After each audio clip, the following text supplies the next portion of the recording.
গত ক্লাসে আমি দেখিয়েছি একটি টেবিল কিভাবে তৈরি করা যায় এবং টেবিলের মধ্যে আরও একটি টেবিল যদি আমরা তৈরি করতে চাই তাহলে সেটা কিভাবে করব।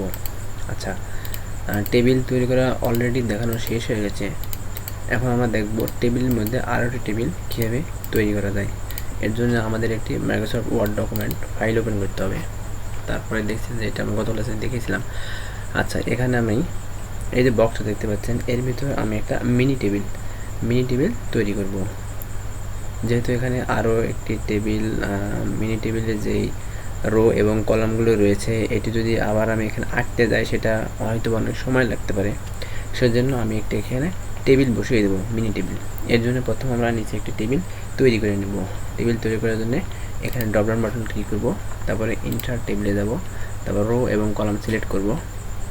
মনে করেন পাঁচটা নিই, পাঁচটা। হ্যাঁ, এরপর আমরা ওকে করবো। দেখছেন এটা একটি বড় টেবিল তৈরি হয়ে গেছে। এই টেবিলটা আমাদেরকে কী করতে হবে, ছোটো করতে হবে, যেহেতু এখানে আমাদের টেবিলটা ম্যাচ হয়। আচ্ছা, এই জন্য এই যে বাটন দেখতে পাচ্ছেন এখানে একটা বাটন রয়েছে, এটা হচ্ছে আপনার দুই কর্নারে দুটি বাটন রয়েছে। এখানে একটা বাটন, এটা হচ্ছে মুভ বাটন, এটা হচ্ছে মুভ। আমরা ইচ্ছে করলে এখানে যেখানে সেখানে নিয়ে যেতে পারবো, এই জন্য এটা মুভ বাটন, মুভ করতে পারবো। আর এখানে যে একটা ঘর দিতে ছোট্ট একটু ঘর দেখতে পাচ্ছেন, এটা যদি আমি করি এভাবে ধরি, যখন দেখি তীর চিহ্ন দুই দিকে দুইটা তীর চিহ্ন আসছে তখনই শুধু এটা ধরে কাজ করবে, অন্য সময় কিন্তু কাজ করবে না। এই জন্য মাউসটা খুব ধীরে স্লোলি এখানে আসার পরে ধীরে একটু কাজ করতে হবে যাতে এটা আসে। হ্যাঁ, এই পর্যন্ত আসার পরে আমরা মাউস যেটাকে ধরবো, ধরার পরে এটা কী করবো, ছোটো করবো, এভাবে ছোটো করবো। হ্যাঁ, অনেক ছোটো করবো। এই ছোটো করে দিলাম, দেখছেন অনেক ছোটো হয়ে গেছে। আমরা আরও ছোটো করতে পারি, উপরে নিয়ে একটু ছোটো করবো। হ্যাঁ, আমরা আরও একটু ছোটো করতে পারি, এইদিকে একটু বড় করতে পারি, যেহেতু ওখানে ম্যাচ করতে হবে। আচ্ছা, এখানে সবাই ম্যাচ হবে না, আমরা একটু এটা বড় করে দিই। এর জন্যে ধরবো, দুঃখিত।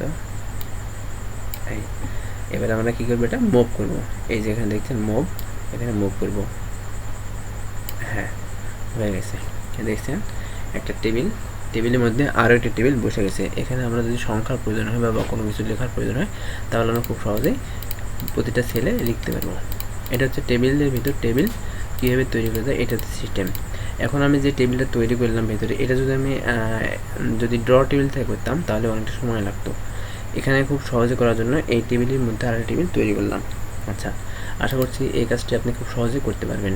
এবারে আমরা ইনশর্টের পরবর্তী কাজ যেটা আছে সেটা যাবো। টেবিলের মোটামুটি কাজ শেষ। আমরা যে 3টা ক্লাস দিয়েছি, প্রতিটা ক্লাসে টেবিলসের বর্ণনা সবগুলো দেওয়া আছে।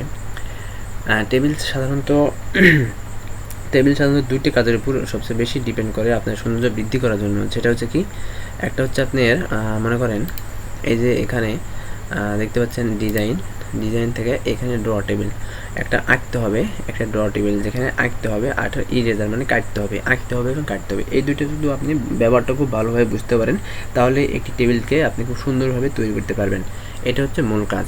এছাড়াও আরও কিছু কাজ রয়েছে, যেমন ধরেন শেপ আছে, বর্ডার রয়েছে। যদি আপনার এই বর্ডার কালার আরও বেশি করার প্রয়োজন হয়, এখানে 1 দিচ্ছে 1/2 মানে 1.5 আছে, এটা যদি বৃদ্ধি করার প্রয়োজন হয় এই যে এখানে বৃদ্ধি করলে আরও মোট কালারটা আরও ডিপ হবে, অনেক ডিপ হবে। আচ্ছা, তাও এবারে আমরা দেখবো ইনসার্ট থেকে পরবর্তী টেবিল থেকে পরবর্তী দেখছেন পিকচার, একটি ডকুমেন্ট ফাইলে পিকচার কীভাবে অ্যাড করা যায়।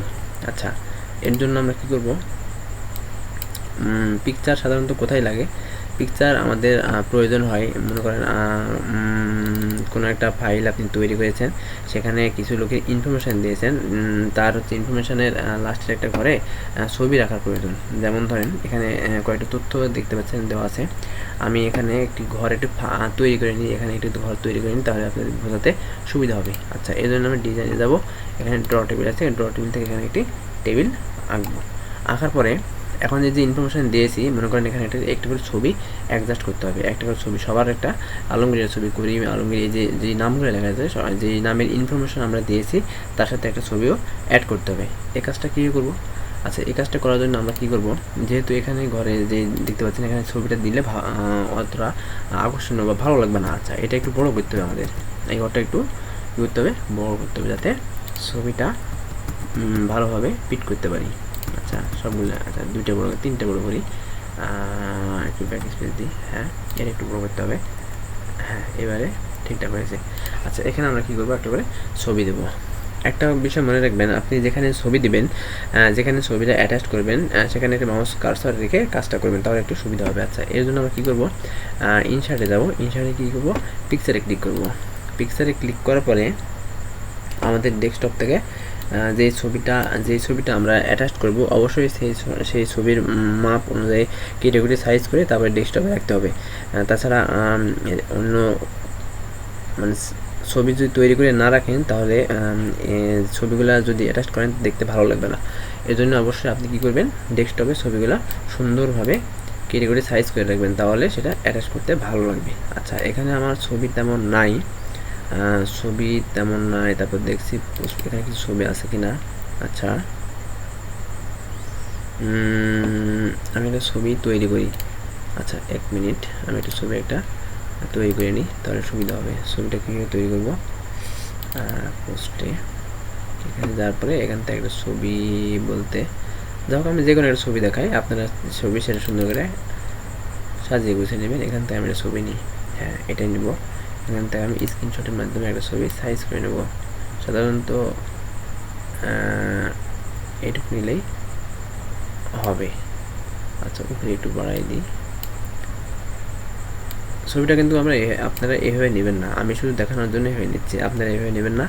আপনারা কীভাবে নেবেন সেটা আমি বলছি একটু পরে। সেভ করি, এখানে সেভ করি, ওকে ডান। এবারে আমরা চলে যাবো হচ্ছে আমাদের কোথায়, ছবিটা করে সেভ করলাম, এখানে কি আসলো, আসছে। আচ্ছা এবারে আমরা এখানে ছবিটা অ্যাড করব। ছবিটা অ্যাড করার জন্য আমরা পিকচারে ক্লিক দেবো। পিকচারে ক্লিক দেওয়ার পরে দেখবো আমাদের লোকেশান কোথায়, আমাদের ছবিটা কোথায় আছে সেই লোকেশানটা এই যে পাশে দেখতে পাচ্ছেন, হোম গ্যালারি, এখানে হচ্ছে ডেস্কটপ, ডাউনলোড, ডকুমেন্ট, পিকচার, এই যে অপশানগুলো রয়েছে এটা লোকেশান। আপনি কোথায় ছবিটা রেখেছেন, আমি ডেস্কটপে রেখেছি, ডেস্কটপে কোথায় রেখেছি, ডেস্কটপে পোস্ট ইমেজ এই ফোল্ডারের ভিতরে আছে। এই ফোল্ডার ডাবল ক্লিক করবো, তারপর ওপেন হয়ে যাবে। আবার এই যে এই ছবিটা আমরা তৈরি করলাম, এই ছবিটা একবার ক্লিক দেবো, তারপর নিচে দেখবেন ইনসার্টে ক্লিক দেবো। ইনসার্টে ক্লিক দেওয়ার পর দেখছেন এখানে ছবিটা চলে আসছে। হ্যাঁ এখন এই ছবিটা আমরা সুন্দরভাবে কিউব এখানে সেট করবো। সেট করার জন্য কী করবো, দেখছেন এখানে ধরলে এখানে কিন্তু মুভ হচ্ছে না, এখানে কিন্তু আবার এদিকে ঘোরানো যাবে, ইচ্ছা মতন এখানে ধরে ঘোরানো যাবে। হ্যাঁ আচ্ছা আমি না ঘোরাই।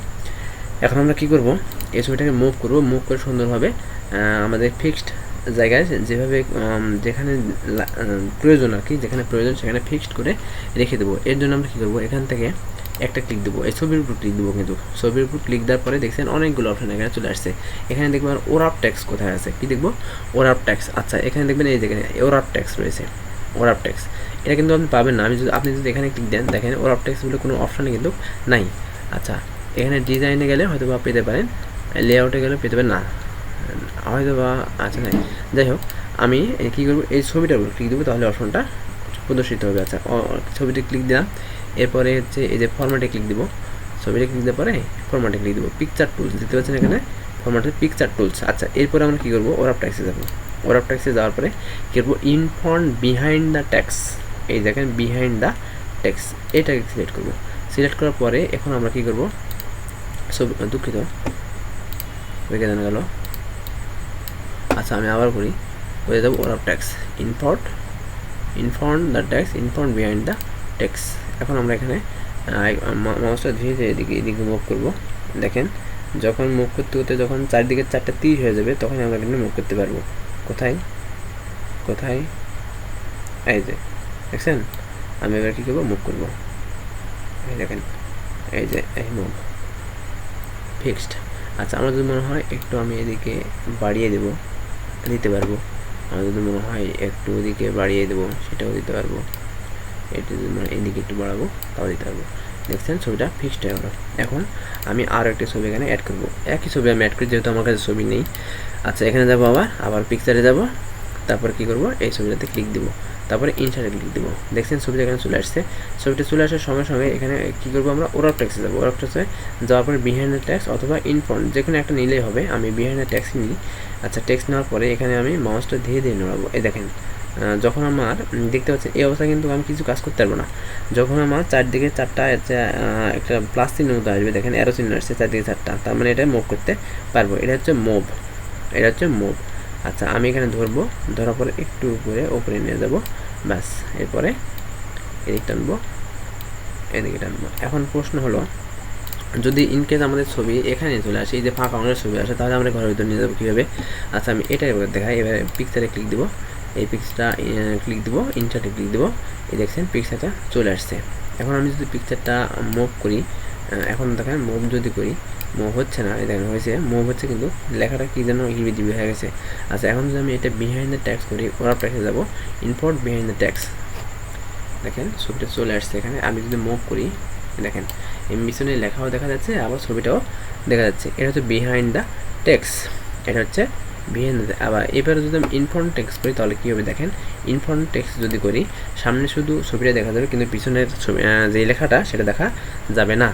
আমরা কী করবো, এটা আমরা বিহাইন্ড দ্য টেক্সট করবো, বিহাইন্ড দ্য টেক্সট করবো। যদি আমার আপনাদের কোনো ক্ষেত্রে যদি সামনে প্রয়োজন হয়, মানে লেখার সামনে যদি ছবিটা প্রয়োজন হয়, তাহলে ইনফ্রন্ট করবেন, আর যদি পিছনে প্রয়োজন হয় তাহলে বিহাইন্ড করবেন। আচ্ছা এখন আমি কী করবো, এই ছবিটা এই ঘরের মধ্যে ফিক্সড করবো। এই জন্য ছবিটা যেহেতু অনেক বড় আছে, ছবিটা ছোট করবো।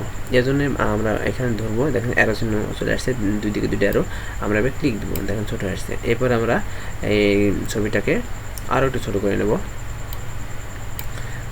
আরও একটু ছোটো করে নিতে পারি, এখানে ধরার পরে এইভাবে ছোটো করে নেবো। হ্যাঁ, এরপর আমরা কী করে মুভ করবো, মুভ করে কোথায় নিয়ে দেবো, আমাদের যেখানে খুশি সেখানে নিয়ে দেবো। যেহেতু এখানে বিহাইন্ড দ্য টেক্সট করা আছে, সেহেতু আমরা এই ছবিটা যেখানে সেখানে মুভ করতে পারবো।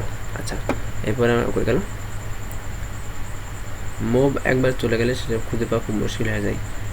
এই দেখেন এখানে হয়েছে, এখানে ধরবো, এই যে এখানে মুভ করবো। আচ্ছা এখানে ধরবো, এখানে যে মুভ করবো। এখন একই ছবি যদি একাধিক জায়গায় বসানোর প্রয়োজন হয়, সেক্ষেত্রে বারবার এখানে করার প্রয়োজন নেই, সেটা খুব সহজে করা যায়। কী করবো, আমরা হলো কন্ট্রোল আর অল্টার চাপবো। কী চাপবো, কন্ট্রোল অল্টার চাপার পরে এই ছবিটা মুভ কখন হচ্ছে সেটা প্রথমে হচ্ছে মুভ করে নেবো, কখন মুভ হচ্ছে সেটা দেখবো। মাউস চালানোর পরে মুভ হচ্ছে কিনা, মুভের আইকনটা আসছে কিনা, হ্যাঁ দেখেন মুভ আইকন আসছে। এবারে আমরা কন্ট্রোল অল্টার, কিবোর্ড থেকে কী দেবো, কন্ট্রোল অল্টার ধরার পরে এই ছবিটাকে কী করবো, টান দিব, টান দিলাম, হ্যাঁ নিচে চলে আসছে, দেখেন চলে আসছে। আমাদের প্রয়োজন আরও একটি প্রয়োজন, তাহলে আবারও এই যে মুভে গেলাম, হয়ে গেল মুভ গেলাম, কন্ট্রোল অল্টার ধরার পরে এই ছবিটা ধরে আর একটু টান দেবো, দেখছেন একাধিক ছবি সেট হয়েছে। আচ্ছা ছবি সেট সাধারণত আমাদের এই জন্য প্রয়োজন হতে হবে। এছাড়াও যেমন ধরেন আপনি যদি সাধারণত বিশেষ করে সিবি তৈরি করার সময় দেখবেন যে এই পাশে একটা বক্স লেখা থাকে, এখানে ছবি অ্যাড করুন, সিবির ডান পাশে কোনারে একটু ছবি দেওয়ার প্রয়োজন হয়। আচ্ছা ছবি কীভাবে নেবেন, ছবিটা নেওয়ার জন্য আপনি ছবিটার মাপ কীরকম রাখবেন, কোন মাপ কীরকম হবে, এটা এই ক্লাসটা এখন না, এই ক্লাসটা পরবর্তীতে যখন আমরা ছবির কাজে যাব তখন আমি দেখিয়ে দেবো ছবিটাকে কীভাবে সাইজ করতে হয়, ছবিটার মাপ কত দিতে হয়, কোন জায়গায় কীরকম ছবির প্রয়োজন হয়, এসব ডিটেলস সম্পর্কে যে ক্লাসগুলো রয়েছে আমাদের হচ্ছে মাইক্রোসফট না, ফটোশপের কাজ রয়েছে। ফটোশপের কাজে আমরা ছবি তৈরির কাজ শিখবো, সেখানে আমরা দেখে নেব। আপাতত এখানে একটা ছবি আপনি নিয়ে ইচ্ছে মতন এখানে প্র্যাকটিস করবেন যে হ্যাঁ আমি অ্যাড করতে পারছি কি না। আচ্ছা এরপর পিকচারটা আশা করছি আপনারা সেট করতে পারবেন। এরপরে যাবো আমরা পিকচার পরে ক্লিপ আর্ট দরকার নেই। এরপরে যাবো আমরা শেপ, কোথায় যাবো, শেপ কি, শেপ সাধারণত কোনো কিছু আঁকার জন্য ব্যবহার করা হয়। আমি একটু দেখিয়ে দিই, দুঃখিত। আচ্ছা শেপে যাবো, প্রথমে আমরা শেপে যাবো, তারপর কী করবো, এখানে শেপ রয়েছে, অনেক রকমের শেপ রয়েছে, এটার এক এক রকমের একটা স্টাইল রয়েছে, প্রতিটা শেপে এক একটা স্টাইল রয়েছে। আমি একটা এখানে শেপ নিব, সাধারণত শেপ নিলাম, কোন শেপ নিব, এখান থেকে ধরেন আমি এই শেপটা নিই। এই শেপটা নেওয়ার পরে এখানে আমি একটু এই যে দেখেন প্লাস চিহ্ন, শেপ নেওয়ার সঙ্গে সঙ্গে এখানে একটা প্লাস চিহ্ন আইকন চলে আসছে। এখন আমরা যদি এখানে মাউস দিয়ে ধরে টান দিই, তাহলে দেখেন একটা সুন্দর একটা শেপ তৈরি হয়ে যাবে। আচ্ছা এই যে এটা হয়ে গেল। এখন এই শেপের আবার অনেকগুলো ডিজাইন রয়েছে, আমি কী ধরনের শেপ নিচ্ছি, কারণ এখানে দেখেন অনেকগুলো রয়েছেই। আমি যদি চাই এখান থেকে যে কোনো একটা নিতে পারি, এবিসি, কোনটা কীভাবে নেবো দেখতে পাচ্ছেন, এখানে দেখা যাচ্ছে যেখানে চাপ দিচ্ছি, সেই কোন একটা রং এখানে নিচ্ছে। আচ্ছা এরপর এখানে ড্রপডাউন বাটন রয়েছে, দেখতে পাচ্ছেন, ড্রপডাউন বাটনে ক্লিক দিলে আরও অনেকগুলো অপশান এখানে চলে আসছে। আমাদের ইচ্ছে মতো আমি যে কোনো একটা শেপ নিতে পারি। আচ্ছা যাই হোক, আমি যেটা আছে সেটাই আপাতত রাখি। এরপরে আমি যদি মনে করি যে শেপের যে কালার আছে কালার চেঞ্জ করবো, সেটা কীভাবে করবো? কালার চেঞ্জ করার জন্য আমরা এই যে শেপ আউটলাইন কালার রয়েছে, শেপ ফিল রয়েছে, এই শেপ ফিলে ক্লিক দিব। শেপ ফিলে ক্লিক দেওয়ার পরে এখান থেকে আমরা একটা কালার নিব, সুন্দর দেখে একটা কালার নিব। আচ্ছা এটা নিব কি? এটা নিব, হ্যাঁ এটাই নিই। এই যে সুন্দর একটা কালার নিয়েছি।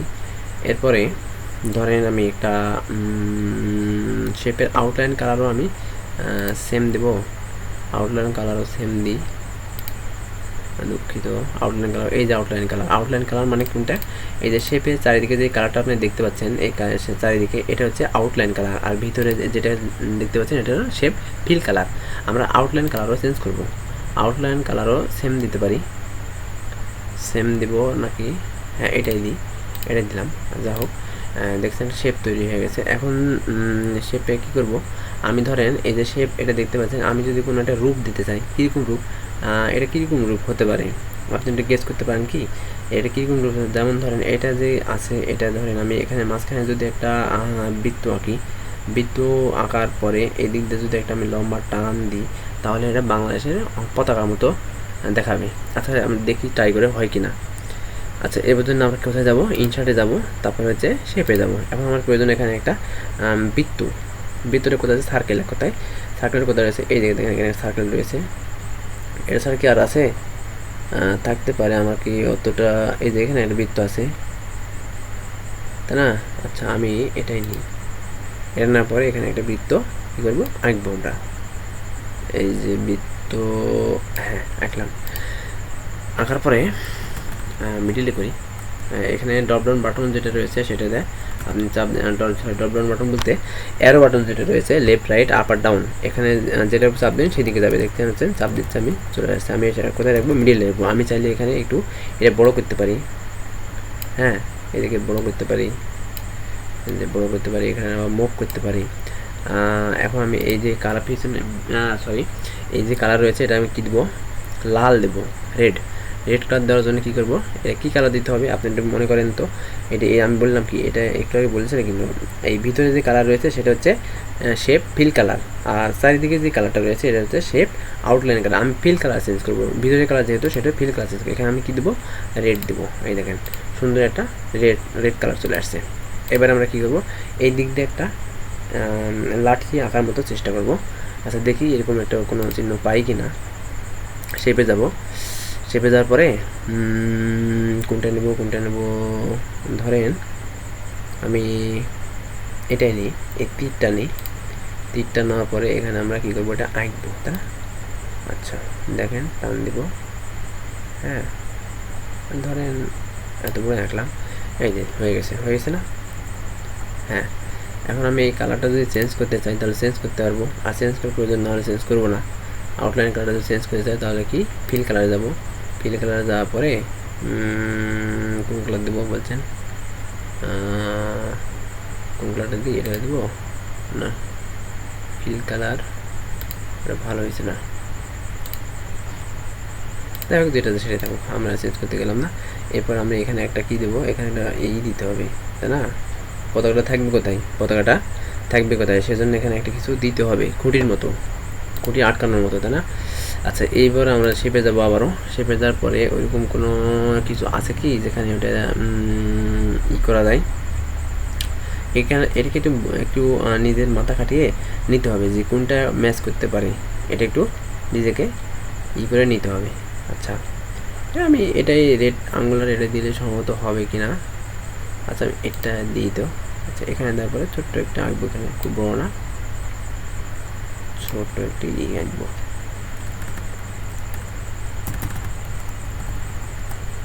দেখছেন এখানে কিছু কম বেশি অতটা সুন্দর না হলেও চলার মতো একটা আসছে আর কি, তাই না? আমি চাইলে এই কালারটা চেঞ্জ করতে পারি। কী দেবো এখানে দেবো কি? অবশ্যই ফরম্যাটে যাব, এখানে শেপ আউটলাইন ফিল কালার দেবো, ফিল কালার ব্ল্যাক দেবো আমরা, ব্ল্যাক। এই তো মাটি, এই যে মাটি এখন একটা পতাকার মতো হয়ে গেছে দেখতে পাচ্ছেন।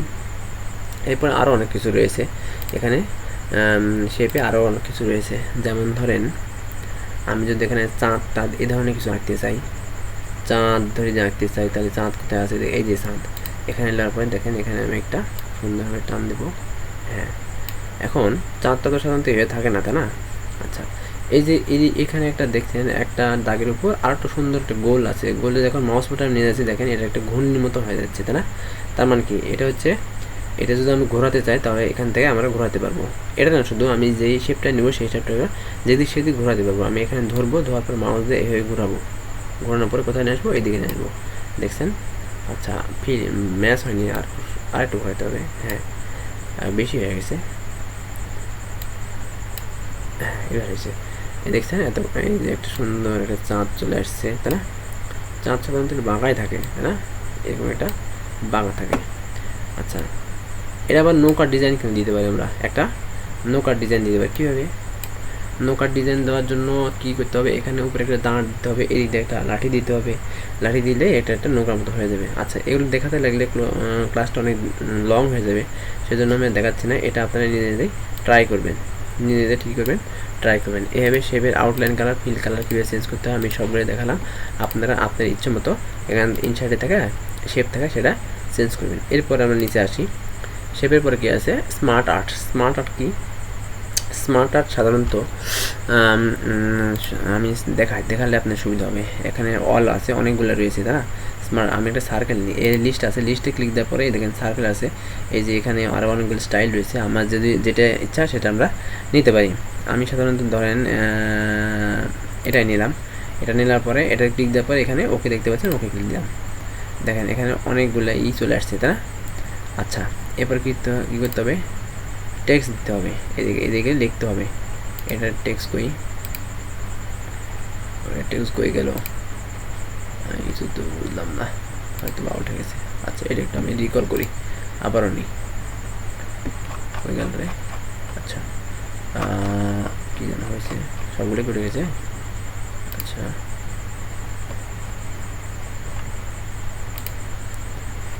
এটা তো আমি এখান থেকে ধরার পরে যদি ডিলিট দিই চলে যাবে কি? হ্যাঁ, গেছে। আমি নিচের ঘরে আসবো, এখানে আসবো, এখানে আসবো। আচ্ছা, এখানে দিই। এখানে দেওয়ার পরে কোথায় ছিলাম আমরা? স্মার্ট আর্ট থেকে, স্মার্ট আর্টে ছিলাম। স্মার্ট আর্টের লিস্টে ক্লিক করব, বা এখানে ক্লিক করলে এই যে এখানে দেখতে পাচ্ছেন, এখানে ওকে করলে এই যে সুন্দর একটা টেক্সট চলে আসছে। আমাদের মনে হয় প্রতিটা ঘরে সুন্দর সুন্দর করে লিখবো, কী লিখবো, কোনো একটা বিষয় সম্পর্কে লিখলাম। আচ্ছা, সার্কেলটা নিয়ে আমি সার্কেলটা নিলে বুঝতে সুবিধা হবে, তাই না? এখানে কালার চেঞ্জ করা যাবে, এই যে কালার দেখতে পাচ্ছেন, অনেকগুলো কালার আছে, আপনি কালারগুলো চেঞ্জ করতে পারবেন। হ্যাঁ, আচ্ছা, আমি যাবো হচ্ছে ইনশার্ট, তারপরে যাবো স্মার্ট আর্ট, এরপরে যাবো হচ্ছে এই যে সার্কেলে যাওয়ার পরে কী করবো, ওকে করবো। এই সার্কেলগুলো চলে আসছে।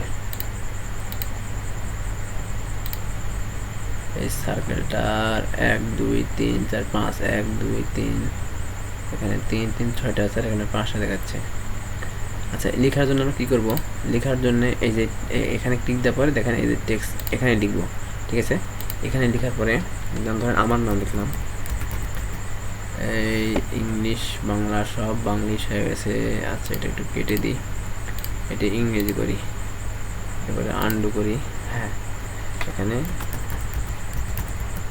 লিখলাম, তারপরে এই ঘরে এটাতে আসবো, এই ঘরে আসলাম, এখানে কিছু লিখবো, এখানে লিখলে এখানে উঠছে, বুঝতে পারছেন? এই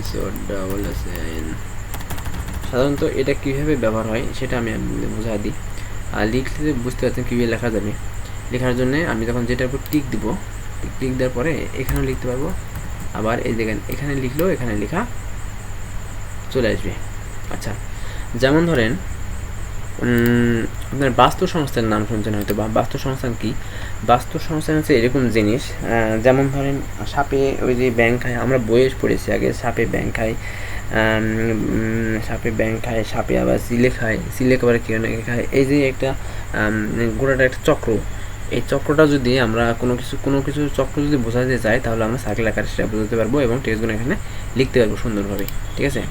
এটা হচ্ছে সাধারণত স্মার্ট আর্ট আমাদের তেমন প্রয়োজন হবে না, যদি আপনার কাজের ক্ষেত্রে প্রয়োজন হয় তাহলে আপনারা ব্যবহার করতে পারেন। এরপরে চার্ট আছে। চার্টটা কি? চার্ট হচ্ছে আপনাদের এই পরিসংখ্যান থাকা, পরিসংখ্যানে যে ইটা থাকে ওইরকম সিস্টেমের। এই দেখতে পাচ্ছেন কীরকম একটা হয়ে গেছে, এই যে এরকম হয়ে গেছে না? আচ্ছা, এটা আবার দেখেন এইদিকে কিন্তু আর্টটা ওপেন হয়ে গেছে, এই সাইড একটা ওপেন হয়ে গেছে, মানে এখানে লিখলে এখানে লিখলে এখানে চলে আসবে, এই সিস্টেমের এটা। হ্যাঁ, আচ্ছা, এরপর আমরা দেখবো হচ্ছে এটা আমাদের যদিও বেশি প্রয়োজন নেই, এই জন্য আমি দেখাইতো করছি না। এরপরে আমি দেখবো স্ক্রিনশটের আমাদের প্রয়োজন নাই। স্ক্রিনশট থেকে আমি একটু দেখি কত মিনিটের ভিডিওটা লং হয়ে যাচ্ছে কিনা। হ্যাঁ, আচ্ছা, এরপরে আমরা যাবো হচ্ছে কোথায়,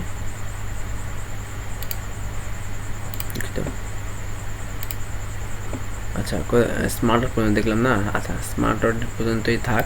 আমি আগামী ক্লাসে এই টেক্সট বক্স আর এই সম্বন্ধে একটু আলোচনা করে ইনসার্ট বা অপশনে যে টুলসগুলোর ব্যবহার রয়েছে এগুলো আমরা শেষ করব। আচ্ছা, ওকে, ধন্যবাদ সবাইকে। আগামী ক্লাস ভিডিও দেখার আমন্ত্রণ জানিয়ে এই ভিডিওটা এখানে শেষ করছি।